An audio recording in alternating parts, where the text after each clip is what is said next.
आप देख रहे हैं लोकोत्तर न्यूज और मैं हूं आपके साथ हर्षिता।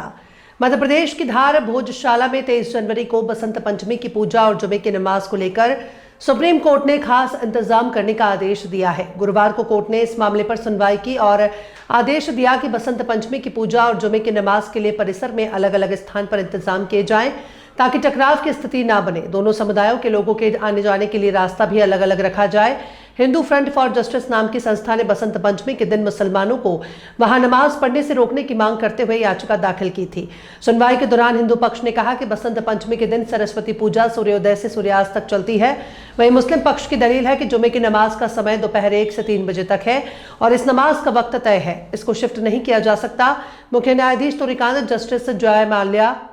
बागची और जस्टिस विपुल पंचोली की बेंच ने कहा कि हमारे सामने सिर्फ 2003 में आए एएसआई के आदेश का मामला है। इस आदेश में एएसआई ने शुक्रवार को नमाज और मंगलवार और बसंत पंचमी की पूजा की अनुमति दी थी।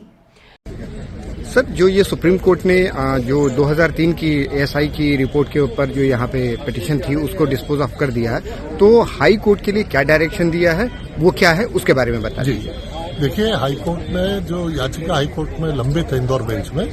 उसमें जो अंतरिम आदेश एएसआई को सर्वे करने का, साइंटिफिक सर्वे करने के निर्देश दिए गए थे, उस अंतरिम आदेश के खिलाफ यहाँ पर याचिका एसएलपी आई थी माननीय सर्वोच्च न्यायालय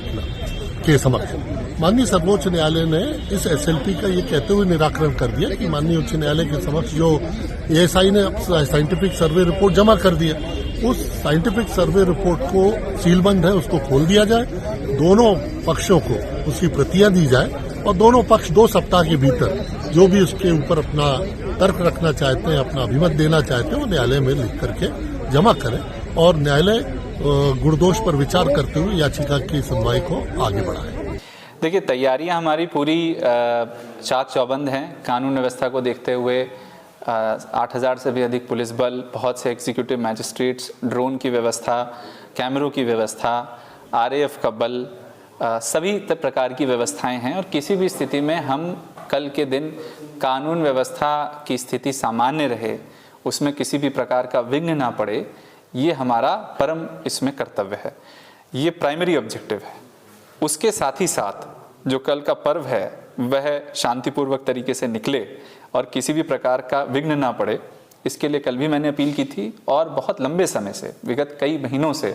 मोहल्ला समिति की बैठकें, शांति समिति की बैठकें, आयोजकों के साथ बैठकें, सभी पक्षों के साथ बैठकें आयोजित की जाती आई हैं, जिनका मूल उद्देश्य ये है कि शांतिपूर्वक तरीके से सौहार्दपूर्ण माहौल में ये कल का पूरा जो है दिन बीते। आज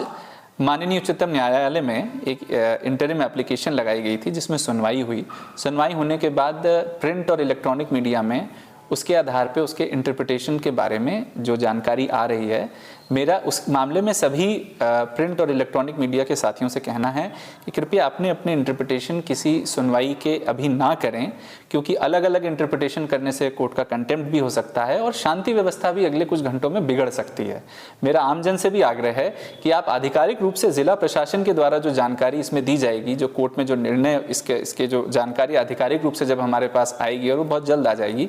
उसी पर आप विश्वास करें। और मीडिया बंधुओं को भी हम आधिकारिक और स्पष्ट जानकारी तभी देने की स्थिति में भी हैं और आप लोगों से भी यही आग्रह है कि वो इंटरप्रिटेशंस और अपने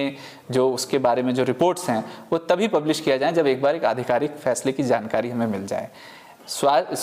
आजकल सोशल मीडिया में फेक न्यूज़ और एआई का ज़माना है, इसलिए कोई भी कोर्ट के आदेश, कोई भी कोर्ट की सुनवाई का अपने अपने लेवल पे इंटरप्रिटेशन करने से समुदायों के बीच में वैमनस्य पैदा हो सकता है और वो जो हमारा, जो मैंने जैसा पहले बताया कि जो हमारा प्राइमरी ऑब्जेक्टिव है वो है कानून व्यवस्था और शांति व्यवस्था बनाए रखना, वो भंग हो सकती है। धन्यवाद।